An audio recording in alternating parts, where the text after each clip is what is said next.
Hello, അസ്സാം വലൈക്കും. എന്താ വിശേഷം? എല്ലാവർക്കും സുഖമല്ലേ? മൊബൈൽ എങ്ങനെ പോകുന്നു? നല്ലതന്നല്ലേ? ചൂടല്ലേ നല്ലോണം?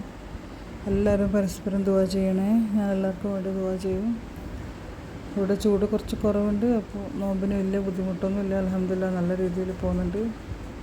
ഇതിപ്പോൾ ആമി രാവിലെ തന്നെ ഓൾ സ്കൂളിൽ നിന്ന് വന്ന മുതൽ തുടങ്ങിയത് മറ്റേ നൂഡിൽസ് പായസം വേണമെന്ന്. സേമിയ പായസത്തിന് നൂഡിൽസ് പായസം എന്ന് പറയാം. അപ്പോൾ അത് ഇങ്ങനെ പറഞ്ഞുകൊണ്ടിരുന്നപ്പോൾ പെട്ടെന്ന് ഉണ്ടാക്കി കൊടുക്കാമെന്ന് വിചാരിച്ചങ്ങനെ ആദ്യം സേമിയ കുറച്ച് വെള്ളത്തിലൊന്ന് വേവിച്ചെടുത്തിട്ടാണ്, വറുത്തതിന് ശേഷം കുറച്ച് വെള്ളത്തിലൊന്ന് വേവിച്ചെടുത്തിട്ടാണ് ഞാൻ പാലെല്ലാം ഒഴിച്ചിട്ട് സേമിയ ഉണ്ടാക്കിയത്.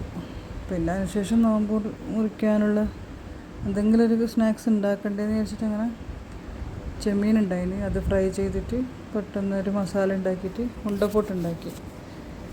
നിങ്ങൾ എല്ലാ സ്ഥലത്തും ഉണ്ടപ്പൊട്ട് തന്നെയാണോ പറയലെന്ന് എനിക്കറിയില്ല. എല്ലാവരും ഒന്ന് കമൻറ്റ് ചെയ്യണേ എന്താ പറയലെന്ന്. സാധാ പത്തലിൻ്റെ അരിയിൽ മസാല നിറച്ചിട്ട് ഉരുളയാക്കി തേങ്ങയിലൊന്ന് മുക്കിയെടുത്തിട്ട് ആവിക്ക് വെക്കും.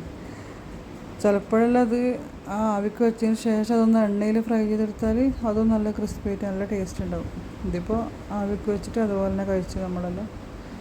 കൂടെ ഒരു എന്താ പറയുക, ലെഫ്റ്റ് ഓവർ എന്നെല്ലാം പറയില്ലേ, 2 ദിവസത്തെ മസാല ബാക്കി വരുന്നതിനെ കൊണ്ട് ഉണ്ടാക്കിയൊരു അടയും ഉണ്ടായിന്.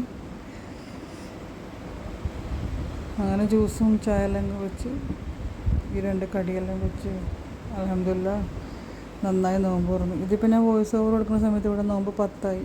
ഇത് നോമ്പ് 8ൻ്റെ അന്നത്തെ ഞാനിപ്പോൾ ഇടുന്ന കേട്ടോ വീഡിയോ. എന്തായാലും വീഡിയോ എല്ലാവർക്കും ഇഷ്ടമായെങ്കിൽ ഒന്ന് ലൈക്ക് ചെയ്യണേ, ഷെയർ ചെയ്യണം, സബ്സ്ക്രൈബ് ചെയ്യണം, കമൻറ്റ് ചെയ്യണം, അഭിപ്രായങ്ങളൊന്ന് അറിയിക്കണം. എൻ്റെ വീഡിയോ കാണുന്നവർ ഏത് സ്ഥലമാണെങ്കിലും ഒന്ന് കമൻറ്റിലൂടെ പറയണം. ഇൻഷാ അല്ലാഹ്. വീഡിയോ കണ്ടതിന് ഒരുപാട് താങ്ക്സ്.